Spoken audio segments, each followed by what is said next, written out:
read recently that every good story begins with a question. I thought about that, and I think, yeah, that may well be true. I speak a lot, telling the interfaith story around the world 150 times last year, 150 times the year before, 160 times this year already.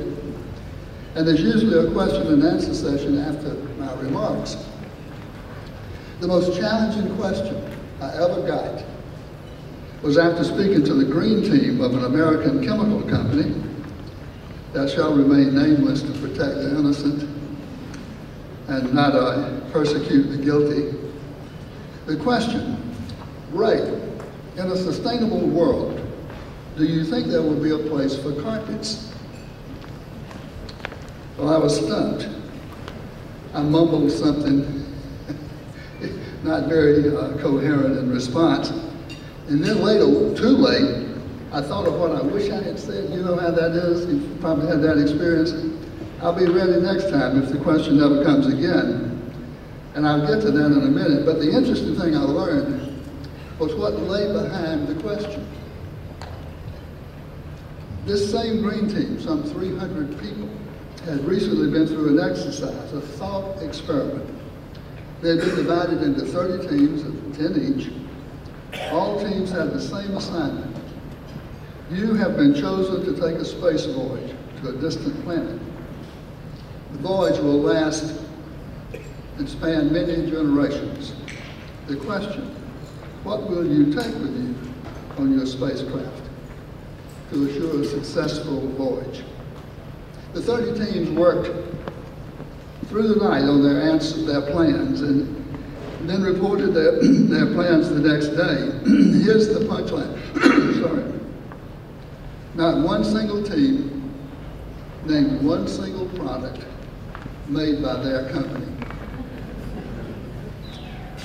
The moral of the story, of course, is that we are on a spacecraft making an intergenerational voyage to a distant planet Earth, distant in time.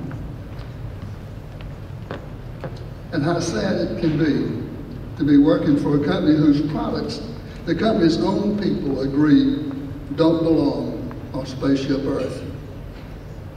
This, I submit, is a threshold issue. Is what we're doing worth doing? My own story as a budding entrepreneur at age 38, that's 37 years ago, after spending 17 years climbing the corporate ladder, working for other companies, began with a question. Do I really want to spend my life working for someone else? And the answer, no, set me on the entrepreneurial journey to create Interface in 1973.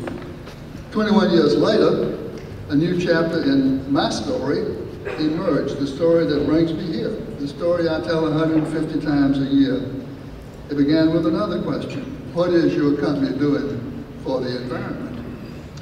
The question was coming from our customers and demanded an answer, but we had no good answers. And it was in seeking to answer that question that we made Interface's now well-known mid-course correction towards sustainability. And we've been on this new journey for 15 and a half years.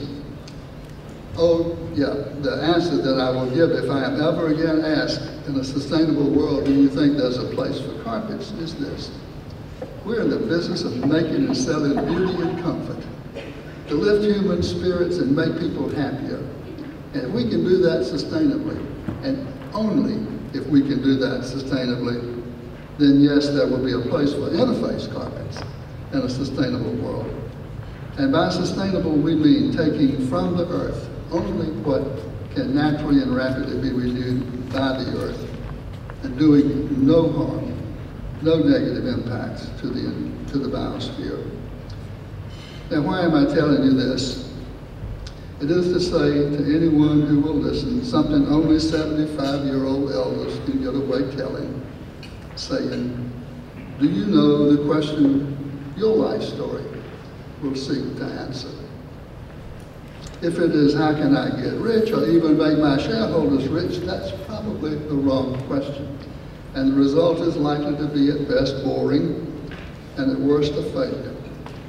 If, on the other hand, your question is, what can I do for the planet, for my grandchildren's grandchildren? it is much more likely to go well and be enormously satisfying and thrilling along the way. So if that's your question, the earth needs your affirmative answer. Never doubt it, and your grandchildren's grandchildren will praise your name. Here's another story that begins with the question, who is most at risk here to environmental degradation? Frankly, unacceptable risk.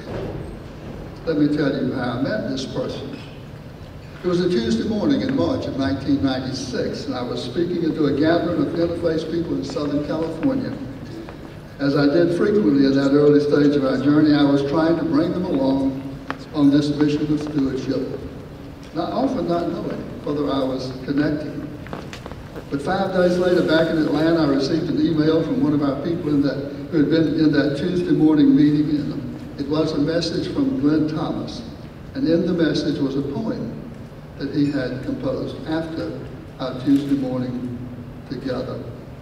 And when I read that poem, it was one of the most uplifting moments of my life because it told me, by God, one person got it.